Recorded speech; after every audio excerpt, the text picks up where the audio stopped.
الحمدللہ رب العالمین والصلاة والسلام علی سید الانبیاء والمرسلین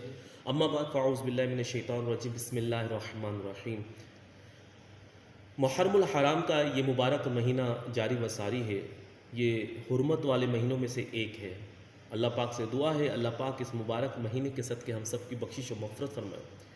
اور دوسری بات یہ کہ یہ وہ مہینہ ہے کہ جس میں واقعہ کربلا پیش آیا۔ آئیے کربلا کے حوالے سے بھی کچھ سن لیتے ہیں۔ حضرت امام علی مقام سید الشہداء امام حسین رضی اللہ تعالیٰ عنہ نبی پاک صلی اللہ تعالیٰ علیہ وآلہ وسلم کے نواسے ہیں۔ آپ رضی اللہ تعالیٰ عنہ نے دین اسلام پر جو اپنی جان اور اپنے اہل بیت اطہار کی جانوں کے نذرانے پیش کیے، اپنے ساتھیوں کی جانوں کے نذرانے پیش کیے، اس کا مقصد دین اسلام کی بقا تھا کہ دین اسلام پر کوئی آنچ نہ آئے۔ آج ہم نماز پڑھتے ہیں تو یہ حضرت امام علی مقام سید الشہداء امام حسین رضی اللہ تعالیٰ عنہ کا صدقہ ہے، اس لیے کہ آپ نے اپنی جانوں کے نذرانے پیش کر کے اس نماز کو بچایا ہے۔ آپ نے اپنی جانوں کے نذرانے پیش کر کے آپ نے یہ جو ہم روزہ رکھتے ہیں اس روزوں کو بچایا ہے۔ آپ نے جو اپنی جان کے نذرانے پیش کیے، یہ نذرانے پیش کر کے ہم جو زکوٰۃ دے سکتے ہیں یہ آپ نے اس کو بچایا ہے۔ ہم جو حج کی سعادتیں حاصل کر سکتے ہیں یہ اس کے لیے آپ نے اس کو بچایا ہے۔ گویا کہ اللہ کے کلام کی حفاظت کے لیے، گرچہ اللہ کے کلام کی حفاظت تو رب تعالیٰ نے خود لی ہے، لیکن دین اسلام کی بقا کے لیے جستجو لگن اور چاہت کے ساتھ اس کی کوشش کرنا، یعنی جس کو یوں کہیں کہ اس کے لیے جو ہے نا آگے بڑھنا، وہ آپ نے کیا ہے۔ یعنی جب مختلف طریقوں سے لوگوں نے دین اسلام کو کسی طریقے سے نقصان پہنچانے کی کوشش کی، اس کا رخ تبدیل کرنے کی کوشش کی، اس کو بدلنے کی کوشش کی، تو اللہ پاک نے اپنے ایسے بندوں کو بھیجا کہ جن کے ذریعے سے دین اسلام اسی حالت میں رہا کہ جیسا کہ اللہ پاک چاہتا ہے۔ گویا کہ آپ امام علی مقام رضی اللہ تعالی عنہ نے اس دین اسلام کی بقا کے لیے ظالموں کے ساتھ ٹکر لی، اور ایسے ظالم کہ جن کی تعداد بھی بہت زیادہ ہے اور آپ کی تعداد بہت کم ہے، جبکہ آپ جنگ و جدل کے حوالے سے نہیں گئے تھے، لیکن اس کے باوجود جب ظالموں نے آپ کے سامنے یہ علل اعلان، گویا کہ انہوں نے اس چیز کا اقرار کیا کہ ہم تمہارے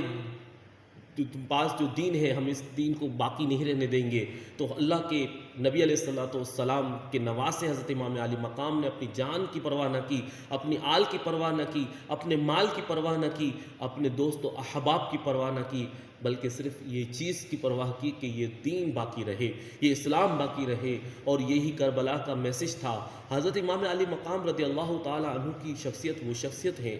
اگر ہم تھوڑا سا غور کریں کہ نبی پاک صلی اللہ علیہ وسلم پر نازل ہونے والی کتاب یعنی قرآن مجید فرقان حمید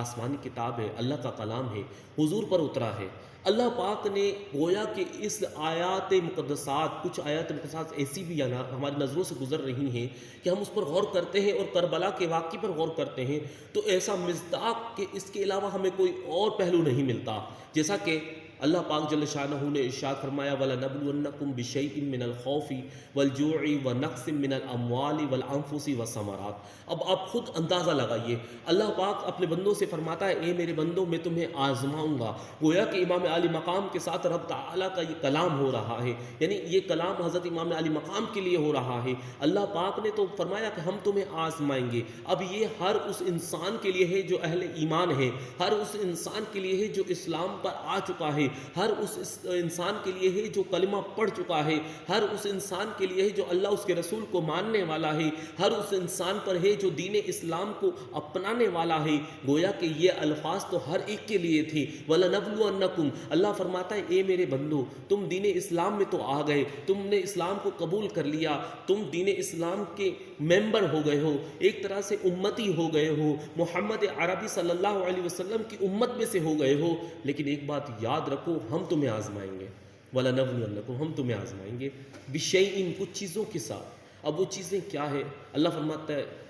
بِشَيْءٍ مِّنَ الْخَوْفِ، پہلی چیز کیا ہے؟ خوف۔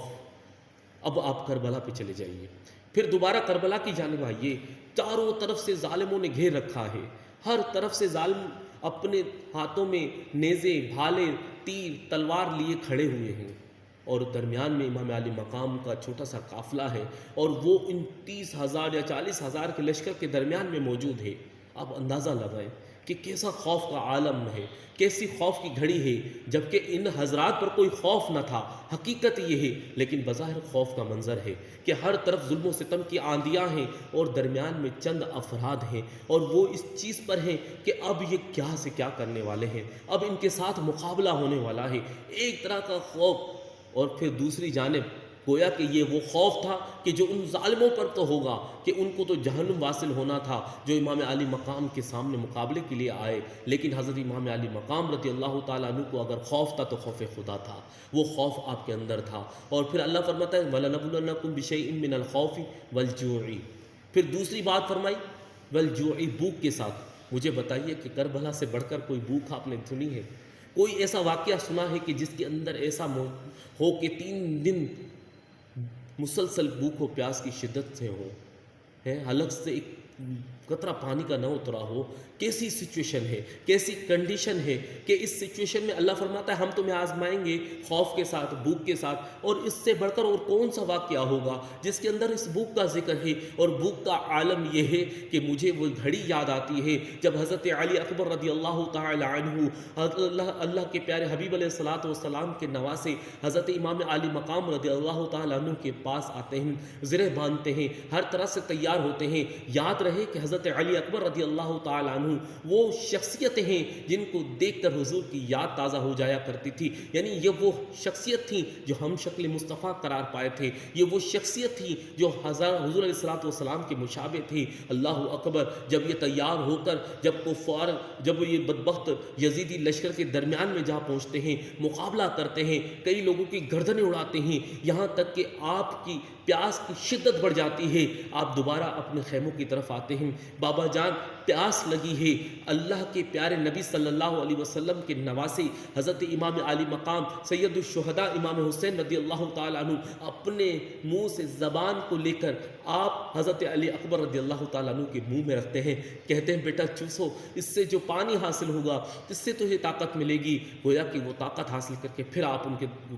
یزیدی لشکر کے سامنے جاتے ہیں، ان ظالموں کو کافر کردار تک پہنچاتے ہیں، پھر آپ واپس آتے ہیں۔ گویا کہ یہ سلسلہ آپ کا کئی مرتبہ چلا، تو آپ غور کیجئے کہ والجوع کا اور کون مصداق ہو سکتا ہے؟ ایسی بھوک، ایسی پیاس کہ علی اصغر رضی اللہ تعالی عنہ کی پیاس بڑھ جانے کے سبب امام علی مقام ان یزیدی لشکروں کے درمیان میں تشریف فرما ہوتے ہیں، فرماتے ہیں اس بچے نے تمہارا کیا بگاڑا ہے؟ نہ یہ بھالا اٹھا سکتا ہے، نہ یہ تیر چلا سکتا ہے، نہ اس کے پاس نیزہ ہے، نہ اس کے پاس تلوار ہے، اس کا کیا قصور ہے؟ اس کو تو ایک گھونٹ پانی کا پلا دو۔ لیکن اس کے باوجود ظالم تیر چلاتے ہیں اور آپ کا گلا جو ہے وہ آپ کے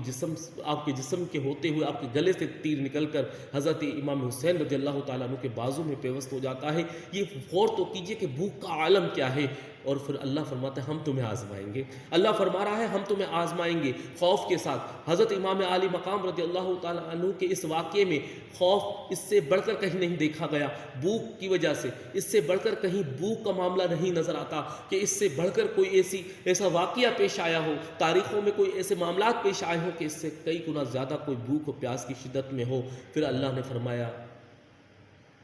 وَنَقْصٍ مِّنَ الْأَمْوَالِ، تمہارے مال کے نقصان سے سب لٹ رہا ہے۔ ان ظالموں نے ہر چیز کو لوٹ لیا، کوئی چیز نہ چھوڑی، گویا کہ ہر مال و زر کا جو بھی سامان تھا سب لوٹ لیا۔ پھر اللہ نے فرمایا وَلَنَبْلُوَنَّكُمْ بِشَيْءٍ مِّنَ الْخَوْفِ وَالْجُوعِ وَنَقْصٍ مِّنَ الْأَمْوَالِ، اور تمہارے مال میں نقصان ہوگا۔ ظاہر ہے ایسے حالات میں مال کا تو نقصان ہونا ہی تھا۔ پھر اللہ نے فرمایا وَأَنفُسِ وَالثَّمَرَاتِ، اور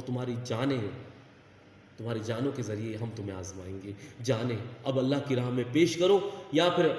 آپ منہ پھیر لو۔ دو چیزیں ہیں، دو آپشن ہیں، یا تو اللہ کے لیے جو ہے میدان میں اتر جاؤ یا پھر پیچھے ہٹ جاؤ۔ جب پیچھے ہٹنے والے یقیناً سب کو معلوم ہے کہ حضور علیہ الصلوۃ والسلام کے دور مبارکہ میں جب بھی جو پیچھے ہٹا تو پھر ان کو القاب کیا دیے گئے، لیکن امام علی مقام نے صبر و استقلال کے ساتھ، آپ نے استقامت کے ساتھ اس میدان پر قائم رہے اور اپنی جانوں تک کی، فرمایا اپنی جانوں تک کی نذرانے پیش کیے۔ والثمرات، علماء نے کئی مقام پر ثمرات سے مراد پھل بھی ہے، لیکن اس سے مراد اولادیں بھی ہیں۔ بچے بھی ہیں، تو وہ بچے کون تھے؟ یہ علی اصغر تھے، یہ وہ بچے تھے جو چھوٹے تھے لیکن اللہ کی راہ میں آپ نے قربان کیا۔ گویا کہ آپ ان آیات کے مصداق ہوتے جا رہے ہیں، ان آیات کے مصداق بنتے جا رہے ہیں، اور پھر اللہ نے فرمایا وَبَشِّرِ الصَّابِرِينَ، صرف صبر کرنے والوں کے لیے بشارت ہے اور خوشخبری ان کے لیے جنہوں نے صبر کیا۔ امام عالی مقام سے بڑھ کر کون صابر بنا؟ کوئی بتائیے، تاریخ کے واقعات اٹھائیے، آپ کو کوئی واقعہ نہ ملے گا اس سے بڑھ کر اس مقام پر کہ جہاں پر ایسا صبر و استقلال تھا۔ وَبَشِّرِ الصَّابِرِينَ الَّذِينَ إِذَا أَصَابَتْهُمْ مُصِیبَةٌ قَالُوا إِنَّا لِلَّهِ وَإِنَّا إِلَیْهِ رَاجِعُونَ۔ اب آپ غور کیجئے کہ امام علی مقام امام حسین رضی اللہ تعالی عنہ کی صبر، اور فرمایا کہ اللہ فرماتا ہے الذین اذا اصابتہم مصیبہ، یہ وہ لوگ نہیں ہیں کہ جب ان پر کوئی پریشانی آ جاتی ہے، کوئی آزمائش آ جاتی ہے تو چیختے ہیں، چلاتے ہیں، یا پھر یہ واویلا کرتے ہیں یا شور مچاتے ہیں۔ نہیں نہیں، یہ وہ لوگ نہیں ہیں، ان کی ان کا معاملہ یہ ہے، ہم جس کی گفتگو کر رہے ہیں، ہم جس کے بارے میں بات کر رہے ہیں، یہ وہ لوگ ہیں الذین اذا اصابتہم مصیبہ۔ ارے جب بھی ان لوگوں پر مصیبت آتی ہے، جب بھی ان لوگوں پر پریشانی آتی ہے، چاہے پریشانی کتنی بڑی کیوں نہ ہو، مصیبت کتنی بڑی کیوں نہ ہو، لیکن ان کا حال یہ ہوتا ہے، ان کا حال یہ ہوتا ہے قالوا انا للہ و انا الیہ راجعون۔ ہاں ہاں، ہم نے میدان کربلا میں دیکھا ہے، ہم نے میدان کربلا کو دیکھا ہے کہ جب امام علی مقام رضی اللہ تعالیٰ عنہ کے لخت جگر حضرت علی اکبر رضی اللہ تعالیٰ عنہ کا، جس میں مبارک پر تیر و تلواریں چلتی ہیں، آپ کا سر دھڑ سے الگ کیا جاتا ہے، اس وقت میں حضرت امام علی مقام رضی اللہ تعالیٰ عنہ آسمان کی طرف نظر فرماتے ہیں اور آپ کی زبان مبارکہ پر آتا ہے انا للہ و انا الیہ راجعون۔ کیا ہم نے نہیں دیکھا علی اصغر کا واقعہ کہ جب حضرت علی اصغر گود میں ہیں، تیر چل جاتا ہے، گردن سے نکل جاتا ہے، آپ کے بازو میں پیوست ہو جاتا ہے، ایک خون کا پھوارہ نکلتا ہے، چلو بھر خون اٹھاتے ہیں، آسمان کی طرف پھینکتے ہیں، فرماتے ہیں انا للہ و انا الیہ راجعون۔ حضرت علی اکبر، حضرت علی اصغر، حضرت عباس علمدار پانی لینے کے لیے نکلتے ہیں، پانی لینے کے لیے جاتے ہیں، فرات کے کناروں پہ پہنچتے ہیں، آپ کا ایک بازو جاتا ہے، آپ کا دوسرا بازو جاتا ہے، لیکن آپ پیچھے نہیں ہٹتے۔ جب آپ شہید ہو جاتے ہیں، حضرت امام علی مقام کی نظریں دیکھ رہی ہیں، ایک ایک ہو کر کٹ رہا ہے، ایک ایک ہو کر اپنی جان کا نذرانہ پیش کر رہا ہے۔ اس وقت میں امام علی مقام امام حسین رضی اللہ تعالی عنہ کی زبان مبارکہ پر آتا ہے انا للہ و انا الیہ راجعون۔ گویا کہ آپ نے ہر لمحے پر ایک ایک جان نثار کی جان جانے پر آپ نے انا للہ و انا الیہ راجعون۔ اور پھر کیا ہم نے اس سے بڑی کوئی صبر کی مثال سنی کہ آپ خیموں کی طرف آتے ہیں جب سب شہید ہو چکے ہوتے ہیں، باقی کوئی نہیں رہتا، امام علی مقام کا اپنا جسم مبارک رہتا ہے، آپ اپنے خیموں کی طرف آتے ہیں، فرماتے ہیں اے بیویوں، اے میرے بیمار، اے میرے عابد بیمار، ذرا غور کرنا، ایک میرے بیمار عابد، اب تمہارے ذمے پر ان تمام کی محافظت ہے، ان تمام خواتین کی ذمہ داری اب تمہاری ہے، اب اہل بیت اطہار میں یہاں کوئی اور نہیں ہے سوائے تمہاری جان کے، اے میرے شہزادے، اب ان کی ذمہ داری تمہارے سر پر ہے۔ اور پھر آپ رضی اللہ تعالی عنہ نے اپنے اہل بیت اطہار کی خواتین، جو آپ کے اہل بیت کی خواتین ہیں، آپ ان سے فرماتے ہیں کہ صبر و استقلال سے کام لینا، استقامت میں قائم رہنا، دین اسلام پر قائم رہنا، صبر کرنا۔ میں جا رہا ہوں، مجھے معلوم ہے میں واپس نہیں آؤں گا، میری جان باقی نہ رہے گی، میری جان نہ ہوگی، لیکن یاد رکھنا تم اپنے صبر سے باہر نہ نکلنا، کیونکہ اللہ نے تمہیں اور ہمیں صبر کا حکم دیا ہے۔ تو گویا کہ اللہ جل شانہ نے انہی لوگوں کا ذکر فرمایا کہ یہ انا للہ و انا الیہ راجعون پڑھتے ہیں، اور اللہ نے فرمایا اولئک علیہم صلوات من ربی ورحمہ، یہ وہ لوگ ہیں جن پر اللہ درود بھیجتا ہے، یہ وہ لوگ ہیں جن پر اللہ کی رحمتیں ہوتی ہیں، یہ وہ لوگ ہیں اولئک هم المہتدون، اور یہ وہی لوگ ہیں جو ہدایت یافتہ ہیں۔ اللہ پاک ہمیں امام علی مقام کی محبت قائم و دائم رکھے، آمین، بجاہ نبی الامین صلی اللہ تعالی علی محمد۔